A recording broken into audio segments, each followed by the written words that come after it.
This is Forge Daily with Mackenzie Barwell on the Forge Audio Network. Forge fans, welcome back to Forge Daily for episode 2 of this week.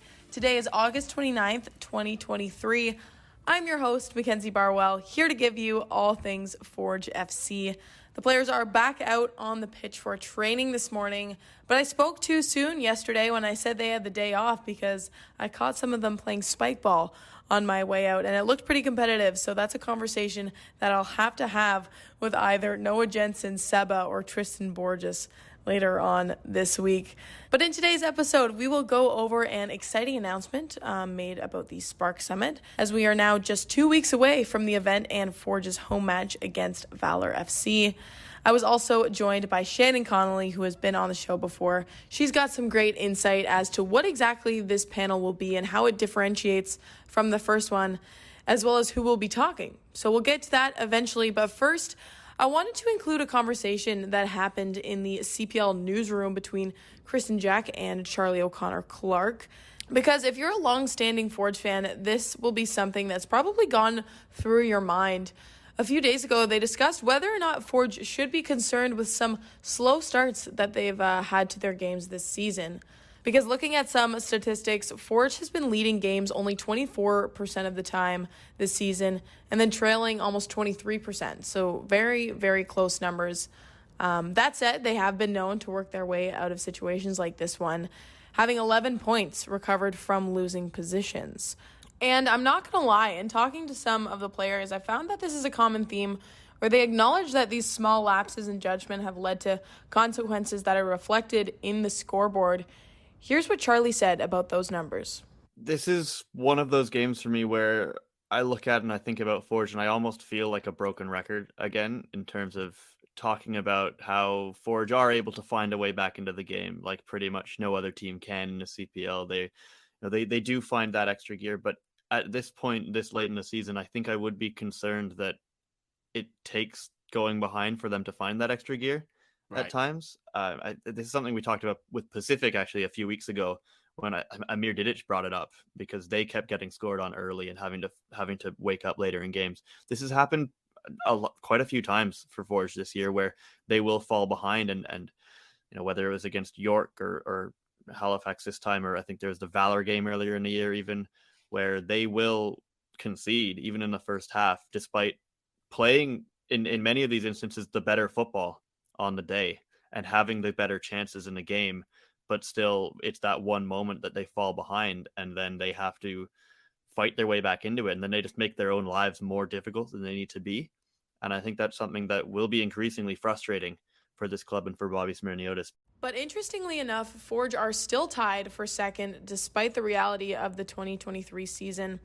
And players have made it clear that come playoffs and the remaining games here, there is no room for error, including Alex Eshinioti-Janssen, who represented Forge in this week's CPL Team of the Week. That would be it for Forge FC, but another relevant player to be aware of ahead of this weekend's match against Vancouver FC is Gabriel Batar. He had himself a showing against York United, so keep an eye out for number 30 this Sunday. All right, now moving on to the second panel of the SparkSummit, which was recently announced. It's going to be called Same Game, New Playbook. Our panelists are Tiffany Lay, Mary Lobson, and Megan Shaka, all women with absolutely storied careers and something incredibly valuable to contribute to the panel. So I will let Shannon take over here and explain what you can expect from them and kind of what this panel is exactly in comparison to the first one that we announced a couple weeks ago. Yeah, so this panel we're calling it Same Game, New Playbook.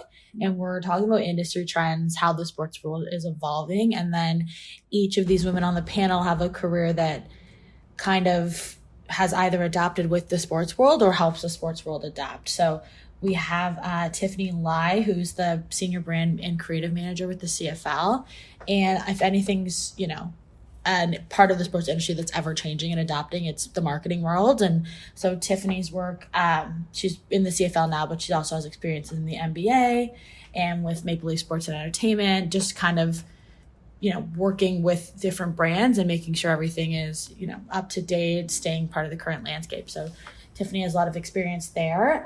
The second panelist here is Mary Lobson, and Mary is the founder of our EES Technologies, and she helped create a tool that sports organizations can use to report bullying, sexual violence, misconduct, things like that. So, the intersection there of technology and sport, and how a need for safer sport organizations really came to light in the last few years, especially. And so Mary's helped creating tools. Yeah, I was just going to say that is a perfect example of how her job is changing with the times. Yeah, exactly. I mean, using the technology at our disposal to make sport better that's a trend in and of itself, and especially in terms of making sure sport is accessible and safe for everybody that's participating. So really excited to hear from Mary. Cool. And then we've talked about Megan a little bit, who's one of our feature speakers. She's going to sit on this panel as well, because talking about future trends, the way that we're integrating data and statistics into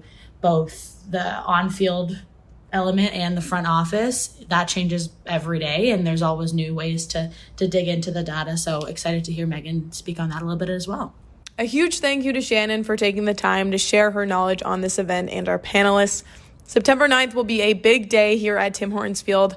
Thank you all so much for listening. Tomorrow I will be back with a fantastic episode of Behind the Beard. I genuinely cannot wait for you all to see it. So stay tuned on YouTube or wherever you listen to your podcasts. Have a great rest of your Tuesday, and I will talk to you then. This has been Forge Daily with Mackenzie Barwell. If you like what you heard, please like, follow, subscribe, comment, and share.